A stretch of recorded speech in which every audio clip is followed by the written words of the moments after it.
आप सभी दर्शकों को दीपक नेगी गढ़ प्रेमी का प्यार भरा नमस्कार। स्वागत है मेरे चैनल छुई बत में। दोस्तों, एक आम आदमी को अपने सपनों का आशियाना बनाने के लिए अपने जीवन की गाढ़े खून पसीने की कमाई लगानी पड़ती है।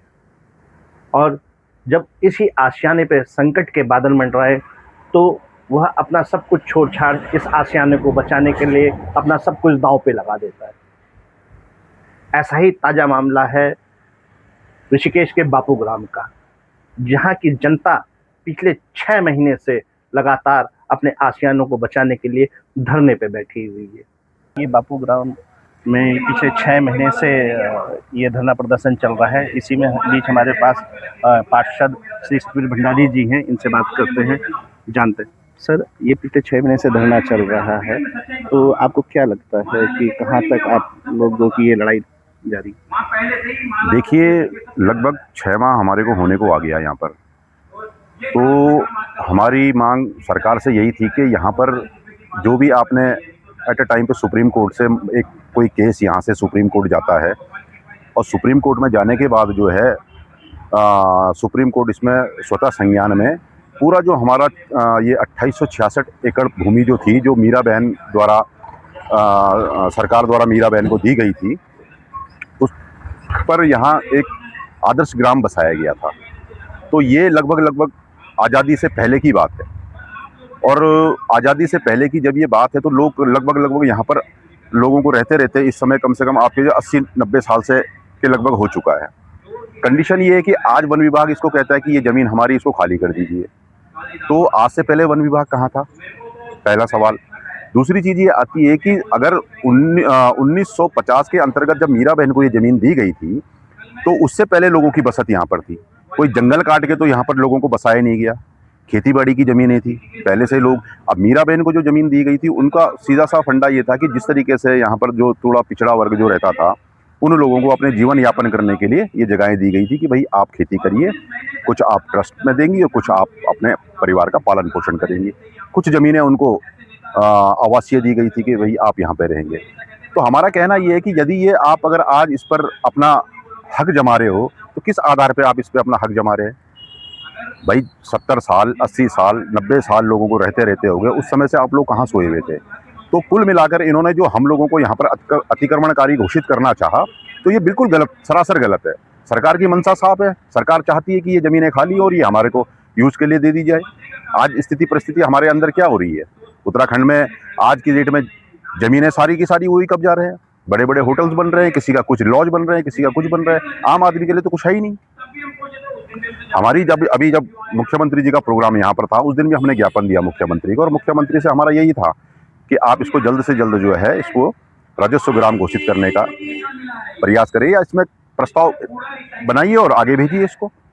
पर अभी हमें लगता नहीं कि कुछ इस तरीके के कोई इसमें संभावनाएं लग रही है। अभी हमें भी थोड़ी जानकारी मिली है, माननीय मुख्यमंत्री जी ने इसमें एक कमेटी गठित करी है राजस्व ग्राम बनाने के लिए। तो क्या आपको लगता है ये चुनावी वर्ष है, कहीं जुमला तो नहीं?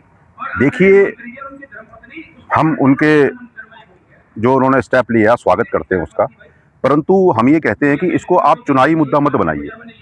यदि आप इसको राजस्व ग्राम घोषित करना चाहते हो और एक प्रस्ताव पारित करके आप दिल्ली भेजना चाहते हो, तो हम कहते हैं आप 2006 में माननीय जो हमारे उत्तराखंड के मुख्यमंत्री नरेंद्र दत्त तिवारी जी थे, उन्होंने इस प्रस्ताव को दिल्ली भेज रखा है। 9 में भुवन चंद खंडूरी जी ने इस प्रस्ताव को दिल्ली भेज रखा है। 16 में हरीश रावत जी ने इस प्रस्ताव को दिल्ली भेजा हुआ है।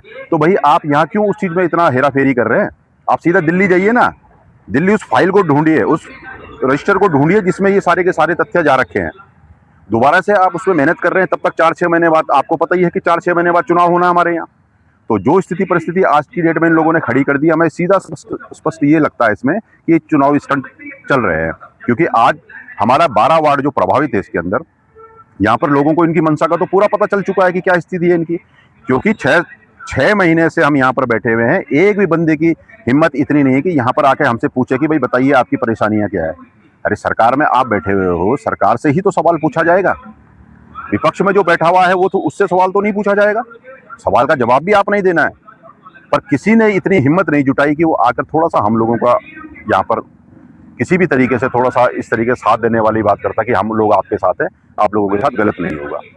आज भी तलवार लटक रही है, स्थिति यथावत बनी हुई है। पर इस समय, इस कंडीशन में इनके बातों पर विश्वास करना तो मिथ्या सा महसूस होता है। आइए आज हम बात करते हैं कांग्रेस के वरिष्ठ नेता श्री जयेंद्र मोला जी से। नमस्कार सर। सर, पिछले 6 महीने से यहाँ की जनता लगातार धरने पर बैठी हुई है। अभी खबर मिली है कि माननीय मुख्यमंत्री जी ने राजस्व ग्राम के लिए एक कमेटी बनाई है। आपको क्या लगता है कि ये चुनावी जुमला है या वाकई माननीय मुख्यमंत्री जी इसके प्रति सीरियस हैं? देखिए, मैं भविष्य वक्ता तो नहीं हूँ। मैंने आज से जब ये शुरुआत हुई थी उसके 1 महीने बाद ही ये कह दिया था कि अभी आपको यहाँ बिठाने वाले हैं बहुत लंबा समय तक। जैसे ही चुनाव के नज़दीक आएंगे तो ये थोड़ा, जैसे होटल में आप जाते हैं ना, होटल में जाते हैं तो 15-20 मिनट खाने पे लगता है जब ऑर्डर आप करते हैं। तो जब तक आप ऑर्डर करते हैं तो आपको पानी का गिलास, खाली गिलास देंगे, उसके बाद पानी डालेंगे, फिर थोड़ा सा सलाद प्लेट लाएंगे, फिर थोड़ा सलाद का कटोरा देंगे, फिर पापड़ लाएंगे। तो इस तरह से वो आपका टाइम पास करते हैं, तब जाके खाना ले आते हैं, क्योंकि आप उनको पेमेंट दे रहे हो इसलिए वो आप खाना ले आते हैं। अगर आप वैसे होते तो हो सकता है वही स्थिति इस सरकार की है। इस सरकार ने पहले कहा कि हम करेंगे, हमारा वकील जाएगा। पहले कहा कि अब पुलिस नहीं आएगी आपको खाली कराने के लिए। अगले दिन 4 गुनी पुलिस आती है और 4 गुनी पुलिस आके कई लोगों को गिरफ्तार भी करती है, कई लोगों को पकड़ के मुकदमे भी लिखती है और बहुत सारी चीज़ें होती है। फिर ये कहते हैं कि 5 तारीख को हमारा कोर्ट में है, हमारा वकील आपका पक्ष रखेगा, और वहाँ फिर जाके उल्टा हो जाता है। वहाँ वकील उल्टा ये कहता है कि हमने तो उनको हटाने के लिए नोटिस दिए थे, ये हट ही नहीं रहे, ये कहा गया। फिर अब तो तारीख पे तारीख आ रही, उसके बाद कोई ऐसी तारीख विशेष आई नहीं, और लेकिन सरकार की तरफ से कोई सहायता नहीं हुई। जब बवाल मचा, लोगों का आक्रोश जगा, और जो इस धरने को शुरुआत कराने वाले लोग थे वो भारतीय जनता पार्टी के मंडल और कमंडल से लेके कई अच्छे पदों के लोग भी थे, और वो उन्होंने ये शुरुआत करी कि हमको धरना करना चाहिए। धरना हुआ शुरू। उनको ये लगा कि धरना होगा तो हम जैसा कहेंगे उसी तरह से धरने को चलाते हैं। जैसे एक धरना गुमानी वाला में चलाया गया, आम पब्लिक को, बेचारों को बिठा के रखा गया कि यहाँ कूड़े का ढेर नहीं आएगा, यहाँ कूड़ा का ट्रीटमेंट प्लांट नहीं बनेगा, और उसके बाद उनको तो बिठा के रखा, अंदर खाने प्रोसेस चलते रहे। और अब उस समय के तत्कालीन मंत्री, क्षेत्रीय विधायक जर्मन भी घुमाए ठेकेदार के पैसों पर, दोनों पति पत्नी, और वो कूड़ा कैसे कैसे रिसाइकिल होगा वो भी देखा है, और ठेकेदार को ठेका मिल गया, और धरने वाले बेचारे बेवकूफ़ बने रह गए।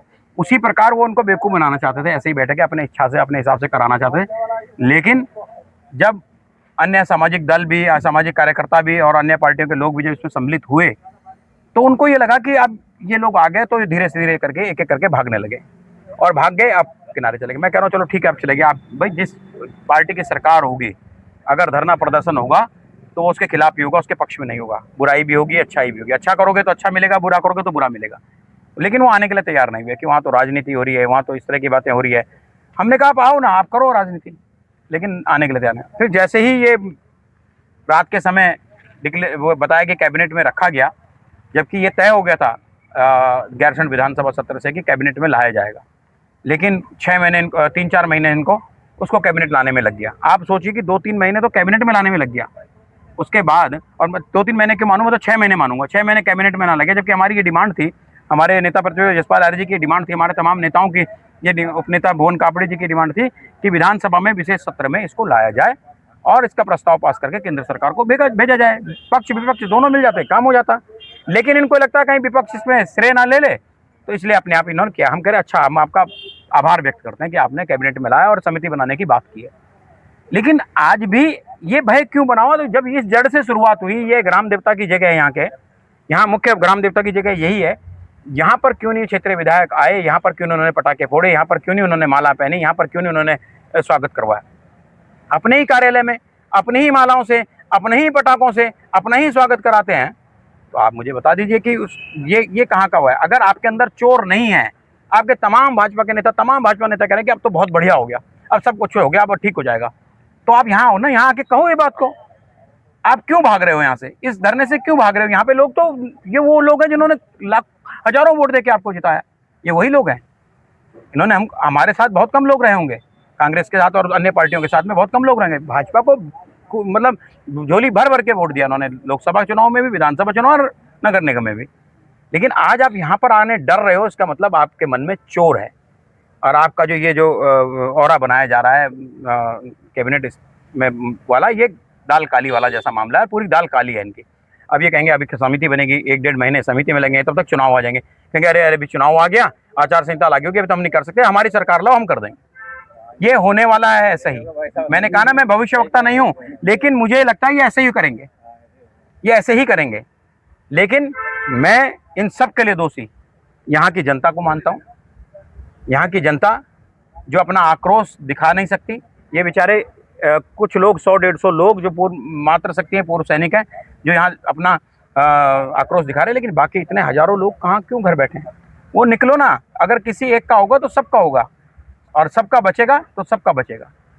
तो मेरी उनसे भी विनती है और सरकार से भी आग्रह है कि ये चुनावी फंडे चलाने की जरूरत नहीं है। ये लोगों के सेंटिमेंट से खेलने की, ये लोगों के भावना से खेलने का वक्त नहीं है। इस समय उन लोगों ने जिन्होंने सरकारी नौकरी करी, छोटी छोटी नौकरी करी, लेबरगिरी करी, किसी के घर में बर्तन धोए होंगे, किसी ने किसी के घर में नौकरी की होगी, किसी ने किसी की दुकान में नौकरी की होगी, किसी ने पेट्रोल पंप पे नौकरी की होगी।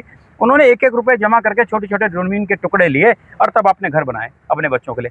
उनको ये लगा कि अब हम रिटायरमेंट आराम से काटेंगे, हमारे बच्चे नौकरी पे लगेंगे, फिर वो आराम से, उनको कोई चिंता नहीं होगी।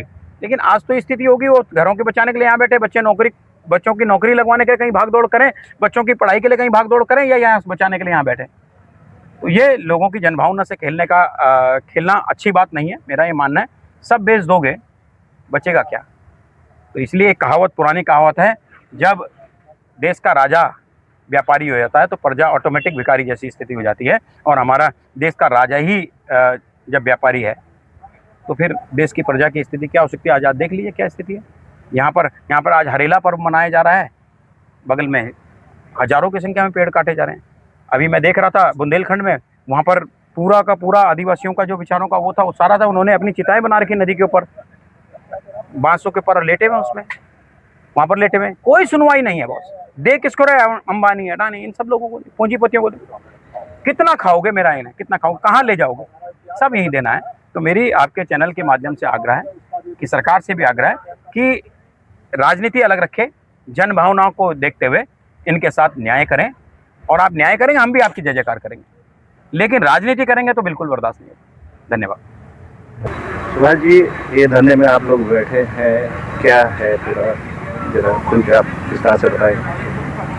ये धरना को हमारे 6 महीने से ज़्यादा हो गए हैं और सरकार ने एक कमेटी गठित की है और हमारा मामला सुप्रीम कोर्ट में भी है।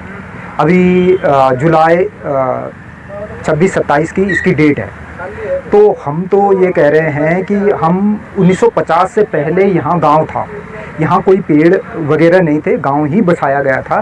तो हम तो सुप्रीम कोर्ट के अगर हम लड़ते हैं और सही जानकारी रखते हैं तो हम तो वहाँ से भी जीत रहे हैं। और सरकार अगर इससे पहले कर दे तो ज़्यादा बढ़िया है, नहीं भी करती तो हम तब भी यहाँ से सुप्रीम कोर्ट में हम अपना तथ्य रखेंगे, क्योंकि हमारे पास सारे तथ्य हैं और हमारी जीत निश्चित है। और रही बात इनकी, तो इन्होंने हमें 6 महीने हो गए, 6 महीने से पहले भी ये कर सकते थे, लेकिन इन्होंने नहीं किया। क्यों? क्योंकि इन्हें अब चुनाव नज़दीक आ रहा है तो इसलिए ये कर रहे हैं। और जब तक ये समिति गठित होगी तब तक आचार संहिता लग जाएगी और ये ठंडे बस्ते में चला जाएगा। तो बहुत ही दुखद है। सरकार बिल्कुल जन भावनाओं के खिलाफ है। अब क्यों है ये समझ में नहीं आता, जबकि वोटिंग यहाँ से बापूग्राम से टोटल बीजेपी को जाती है, तब भी शोषण बीजेपी इन्हीं लोगों का कर रही है। लोग अंधभक्त बने हुए हैं, बड़ा समस्या है। और मुझे लगता है कि सरकार से कोई हल नहीं निकलता, सुप्रीम कोर्ट से ही हल निकलेगा। बाकी वैसे केंद्र में सरकार उन्हीं की है, वो चाहें तो इसे केंद्र को भेज के और इसको राजस्व ग्राम कर सकते हैं, लेकिन अगर उनकी मंशा हो तब। धन्यवाद।